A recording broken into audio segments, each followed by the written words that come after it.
Bonjour, dans le petit conservatoire de Violaine aujourd'hui, c'est en ce moment une véritable avalanche de talents qui déferle sur notre studio. Le printemps peut-être, qui pointe le bout de son nez. Mais qui est cette ravissante personne qui nous accompagne? Et avant tout, quelle est cette odeur? Ça vient de cette ravissante personne, justement, qui achète son eau de toilette en cubi au pas de la case.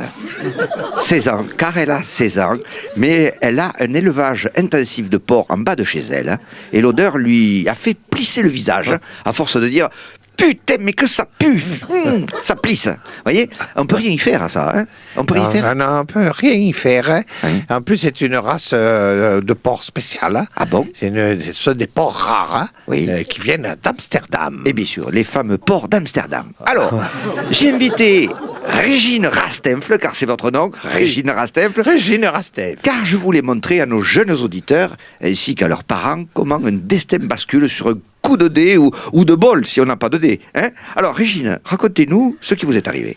Alors, au début, c'est passé tout le début de l'histoire. Hein.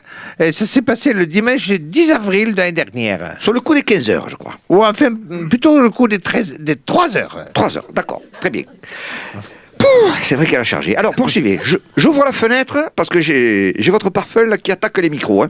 Allez, on y va. C'était vers 3 heures, hein, et j'ai dit à mon père, tiens, je vais prendre le vélo de maman, parce qu'il faut que j'aille chez ma copine Cindy, à la sortie d'Astafford, demander si elle n'aurait pas vu mon feutre, que j'en ai besoin, que j'aime bien, que ça m'embêterait de plus l'avoir, même si j'en ai pas besoin. Mais bon, comme j'aime bien le feutre bleu et que j'en ai pas besoin, je préférerais le garder. Alors, vous avez tout de suite compris que le français est le point fort de Régine, hein, car vous parlez d'Astafford, la ville où réside et crée le grand Francis Cabrel. Oui. Par contre, dans vos phrases, Régine, foutez un point et passez à autre chose. Hein. C'est quoi? C'est des pellicules, là, les grosses plaques que vous avez aux racines? Non, c'est du gel. Hein? Comme je me lave pas les cheveux, il part en plaque. Hein. Ah. Et un shampoing, jamais, de temps Au en bout temps? d'un mois, il part en plaque. Hein. Ah bon? Oui, c'est comme ça. Un petit shampoing, vous savez, de temps en temps, là. Non, dès que je reste sans, je le prendrai, par exemple, L'Oréal, si je le vaux bien. Bon. Régine, c'est pas tout, mais on est dans une histoire. Oui, j'en étais là. Je roulais en vélo avec le vélo de ma mère pour aller chercher le feutre que j'avais pas besoin, mais que je me disais, ça serait quand même dommage de ne pas l'avoir. Putain, qu'est-ce qui me prend un moment? J'ai l'élastique intérieur de la culotte qui me chauffe. Pourquoi il prépare un match? Non, je déconne. Alors, ça vous chauffait à la jointure des cuisses? Oui, comment vous dire, on ras des poils. Car il faut vous dire que Régine ne se fait pas épiler le maillot, Oh non. mais le tablier. Hein, ça s'appelle le tablier. Ouais. C'est ça, Régine?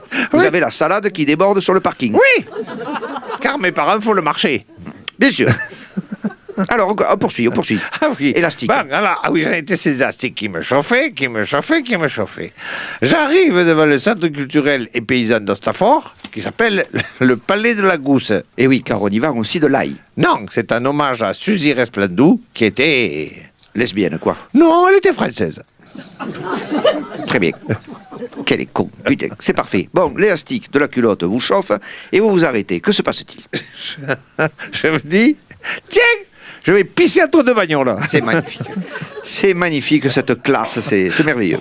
Et j'en profiterai pour me regarder les marques des élastiques de la culotte, que je me disais, c'est quand même rare hein, que les culottes puissent autant m'échauffer. Il faut dire qu'on est à Stafford. Oui, hein, et là, j'entends la musique. Hein. il faut dire qu'on est à Stafford chez Francis Cabrel. Il y a de la musique partout. Non. Lui, il joue la guitare une fois tous les 4 ans, il fait 10, il se fait des couilles en or et il repart à la pêche. Non. C'était le corps des pompiers involontaires d'Astafford. Involontaire, c'est-à-dire? Un pompier involontaire, c'est des gens qui ont été un feu sans le faire exprès. D'accord, bien sûr. Poursuivez. Bon, c'était les pompiers involontaires qui jouaient, et il y en avait qui jouaient du clairon, d'autres qui jouaient du clairon, et d'autres encore qui jouaient du clairon. Je rentre. Un orchestre de clairon, quoi. Je rentre et me prends l'envie de chanter.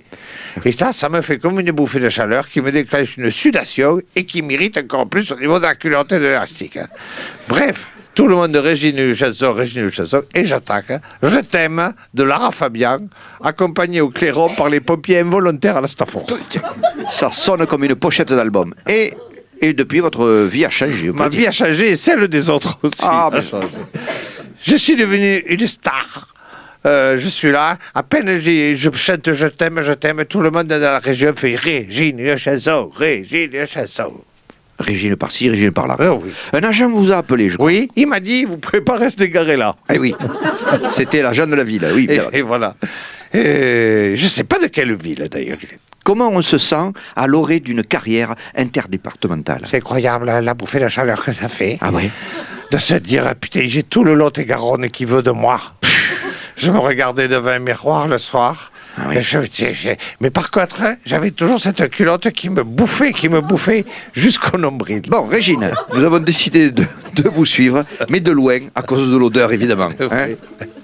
Alors, je voudrais vous dire que je suis d'accord avec cet accord qui se signe avec France Bleu. Oui. Puisque... On va suivre votre saga un peu. Voilà, je viendrai raconter un épisode, peut-être chaque semaine ou chaque 15 jours, de cette vie d'artiste que je commence. D'accord. Une nouvelle tournée qui commence là? Oui, alors comme ma mère, elle a un camion de marché, de charcuterie, vous voyez, Oui. elle me le prête pour la tournée.